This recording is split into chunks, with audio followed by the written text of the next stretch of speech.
Hello everyone, I had to look at Palantir today from scratch. Knowing what I know about the May 4th earnings setup, the recent pullback, the government contracts, the AI fear trade, and the valuation debate that refuses to die, I would not start with the stock chart. That is where most people get trapped. They see a red week, they panic, they see a green day, they declare victory. But that is not investing. That is emotional weather watching. Today is Monday, April 27th in New York. Comment below what day and date you are watching from, because I want to see who is paying attention before the May 4th report hits. And if you value this kind of breakdown, subscribe and comment John A.G. Best. That is the whole pitch. Short, clean, and it tells me you are here for the real work. So in this video, we are going to walk through what is actually happening with Palantir. Not the fanboy version, not the doom version, the useful version. Because right now the market is asking a very simple question with a very complicated answer. Is this weakness a warning sign, or is this just the stock digesting a monster move? Now, Palantir has been one of those names that retail investors either love with their whole chest or hate with suspicious confidence. It has gone from ignored to controversial to fashionable to expensive and now to questioned. That is usually how these stories go. First, nobody cares, then everyone laughs, then everyone chases, then everyone argues about whether the chase went too far. And that is where we are today. The stock recently traded around the low 140s, after falling from a peak that was a bit above 200. So yes, it has pulled back, quite a lot. But the important question is not, did it drop? Obviously it dropped. The important question is, what kind of drop is it? Is it a broken business drop, or is it a valuation reset drop? Those are totally different things. A broken business drop happens when customers leave, growth slows, margins crack, guidance falls apart, and management starts speaking in that very special corporate language where every sentence sounds like bad news wearing a suit. A valuation reset drop is different. That happens when the business may still be strong, but the stock was priced like gravity had been canceled. And with Palantir, I think this distinction is everything. Based on recently published numbers, the company came out of last year with extremely strong revenue growth, huge U.S. commercial momentum, and a Rule of 40 score that most software companies would probably print out and frame if they had it. That is the bull side. The bear side is that the market already knows this. You do not get a cheap stock when everyone agrees the numbers are impressive. So May 4th matters. Not because one earnings report decides the next decade. It does not. But it is the next checkpoint. The market wants to know whether the growth story is still accelerating or whether the stock has already borrowed too much excitement from the future.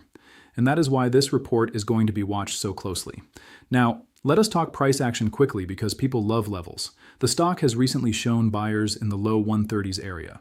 I am not going to pretend that means it cannot break lower. Support is not concrete. It is just a place where buyers have recently said, fine, we will step in here. If those buyers disappear, the level disappears. That is how markets work. But if that area keeps holding, then the stock may be building a base, and a base is boring, frustrating, annoying, and exactly the kind of thing that can happen after a huge run. People want every strong stock to go up in a straight line forever. It does not work like that. Big moves need digestion. Otherwise, you do not have a trend, you have a sugar rush. The bull case says Palantir is digesting. The bear case says Palantir is deflating. So who is right? Well, let us go underneath the chart. On the government side, Palantir is still winning meaningful work. There was a large Army enterprise agreement last year with a ceiling around $10 billion over a long period. That phrase matters, by the way. A ceiling is not a guaranteed check. It is potential contract capacity. So when people scream the biggest number possible, slow down. But when bears act like it means nothing, also slow down. A contract vehicle like that can still matter because it simplifies procurement and keeps Palantir close to the center of defense software buying. Then, just recently, Palantir landed a USDA agreement worth roughly a few $100 million over several years. Again, not pocket change. And more important than the number is the direction. This is not only tanks, targeting, and battlefield software. This is agriculture, service delivery, records, farm security, and government modernization. That tells you Palantir is trying to become useful across agencies, not just inside one defense lane. And that is where the story gets more interesting. Because Palantir's real pitch is not, we have software.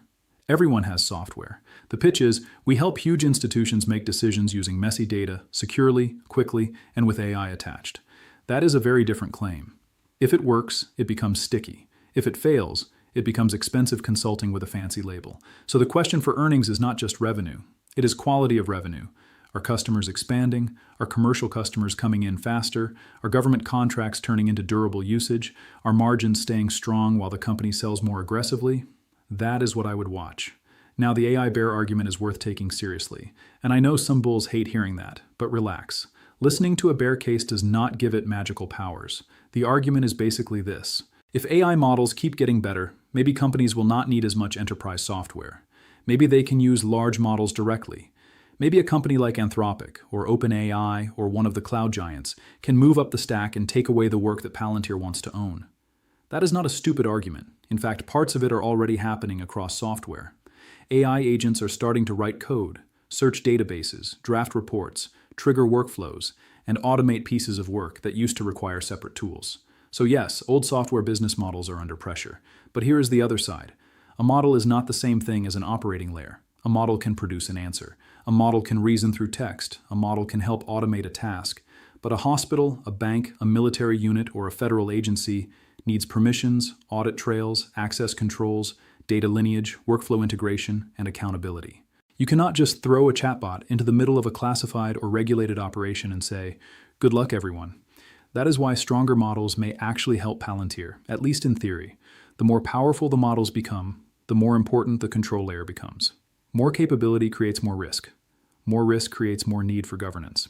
And governance is one of the places Palantir wants to live. But do not turn that into blind comfort. The model companies are not standing still.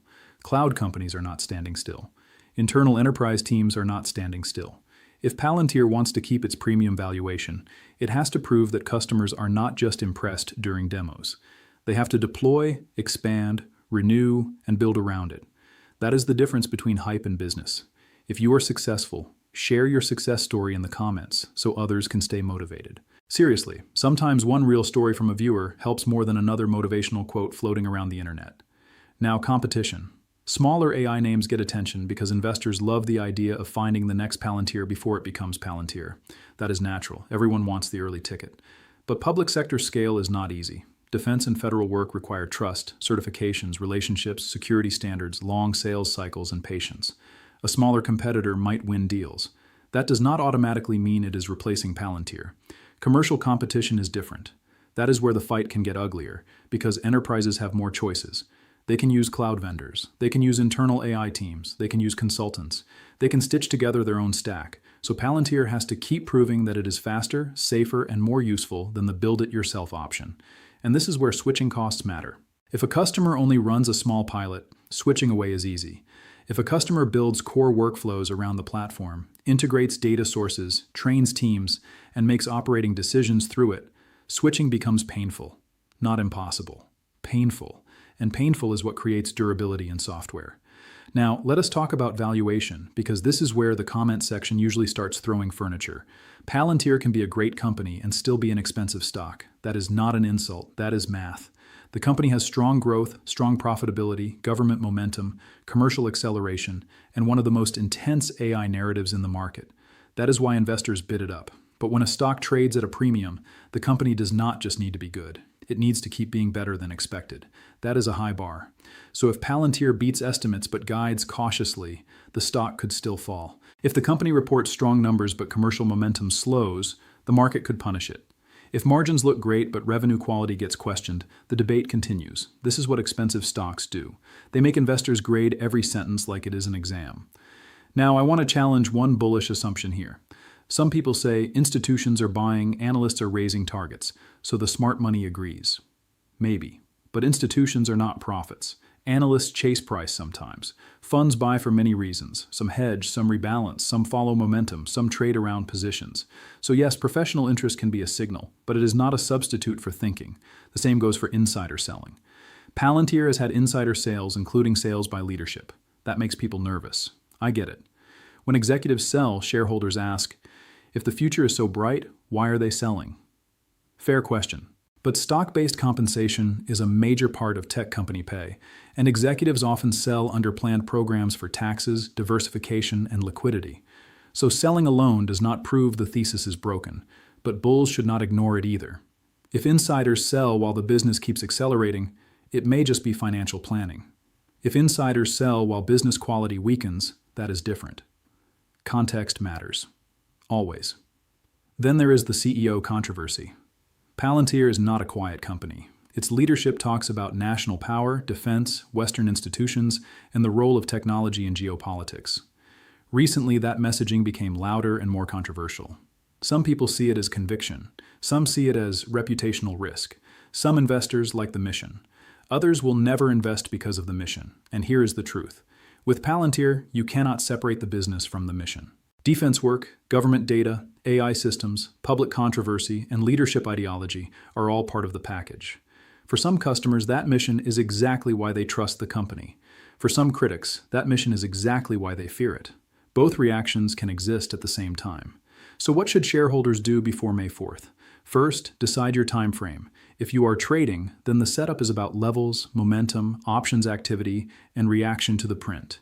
If you are investing, the setup is about whether Palantir can compound revenue, expand customers, defend margins, and stay relevant as AI infrastructure changes.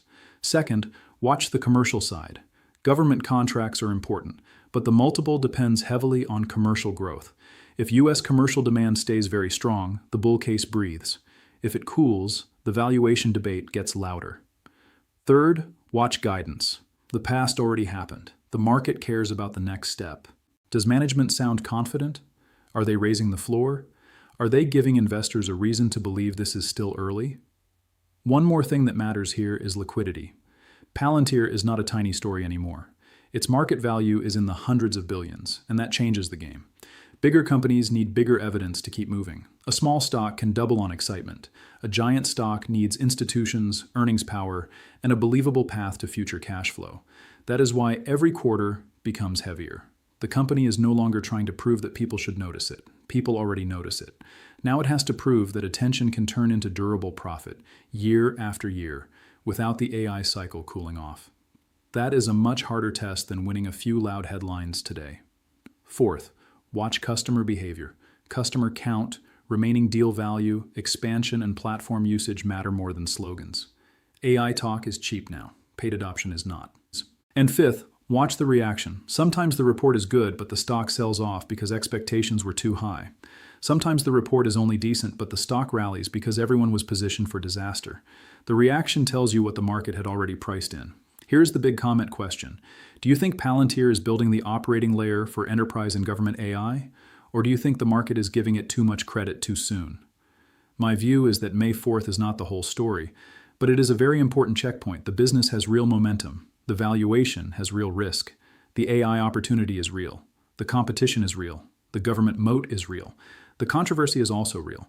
Anyone telling you this is simple is probably selling certainty, not analysis. So if you own it, know why you own it. If you are waiting, know what would make you buy. If you are bearish, know what would prove you wrong. That is how adults invest. Not by yelling at candles, not by worshiping CEOs, not by copying strangers, by building a thesis and updating it when the evidence changes. Subscribe if you want the next breakdown after the numbers come out. And tell me below, are you buying before earnings, waiting until after, or avoiding the stock completely? And just to be clear, this is for education and research only. I am not your financial advisor, and I do not know your portfolio, your risk tolerance, or your bills. Use this as a starting point for your own work, not as permission to gamble money you cannot afford to lose.